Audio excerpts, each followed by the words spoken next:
ಕಂತಿ ಪಂಪರ ವಾಗ್ವಾದ ಹೇಳಿ ಸರ್. ಪಂಪ ಕೇಳ್ತಾನೆ, ದನವಂ ಕಡಿದು ಬಸತಿಗೆ ಎಳೆಯುತ್ತಿದ್ದಾರೆ.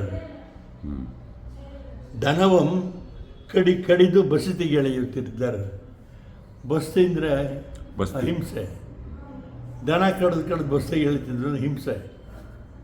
ಅದಕ್ಕಂತ ಹೇಳ್ತಾಳೆ, ವನದೊಳಗೆ ಪುಟ್ಟಿದ್ದು ಪತ್ತಡೆಯುಂ ವಾಸನೆಯುಂ ಬೀರಿದ್ದ ಸಚ್ಚಂದನವಂ ಕಡಿದು ಬಸತಿಗೆ ಎಳೆಯುತ್ತಿದ್ದಾರೆ.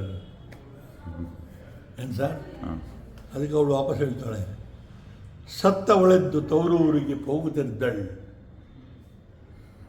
ಅತ್ತೆಯ ಕಾಟ ಅಧಿಕಂ ಅನಾದಿನಿ ಬೈಯಲ್ಕೆ ಜೀವನದಲ್ಲಿ ಬೇಸತ್ತ ಒಳೆದ್ದು ತವರೂರಿಗೆ ಹೋಗುತ್ತಿದ್ದಳು. ಆಯಿತಾ? ಇದು ನಮ್ಮ ಟೀಚರ್ದು ಸ್ವಂತ.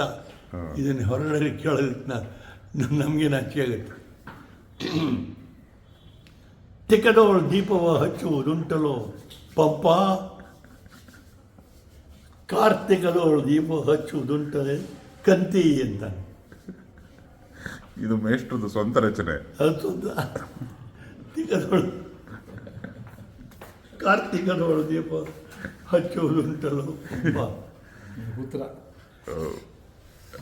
ಕಾರ್ತಿಕನ ಹಾಗೆ ಮಾಡಿದ್ದಾರೆ. ಸುದೀಪ್ ಸರ್ ತಂದೆ ಸಂಜೀವ್ ಸರ್ ಅವರು ಮೇಷ್ಟ್ರು ಪಾಠ ಮಾಡಿದ್ದನ್ನು ಇದುವರೆಗೂ ನೆನ್ಪಿಟ್ಕೊಂಡು ಮಿಡ್ಲ್ ಸ್ಕೂಲಲ್ಲಿ ಅದೆಷ್ಟು ಸುಸ್ಪಷ್ಟ ಕನ್ನಡದಲ್ಲಿ ಆಗಿನ ಕನ್ನಡ ಪದಗಳು ಮೇಷ್ಟ್ರು ಬಳಸ್ತಿದ್ದು. ಸಹಾರ ಮರುಭೂಮಿ, ಯಾಕೆ ಸಹಾರ ಮರುಭೂಮಿ ಆಯಿತು ಅಂತ ಮೊದಲನೇ ಸತಿ ಕೇಳಿದ ಪಾಠನ ಹೇಳ್ತಾರೆ ನೋಡಿ. ಇವಾಗ ಸಹರಾ ಒಂದು ದೊಡ್ಡ ಮರುಭೂಮಿಯಾಗಿರಲು ಕಾರಣವೇನು? ಪೂರ್ವ ದಿಕ್ಕಿನಿಂದ ಬೀಸ್ತಕ್ಕಂಥ ಜಲಹಿತ ಮಾರುತಗಳನ್ನು ಅಟ್ಲಾಸ್ ಪರ್ವತವು ತಡೆಯುವುದರಿಂದಲೂ,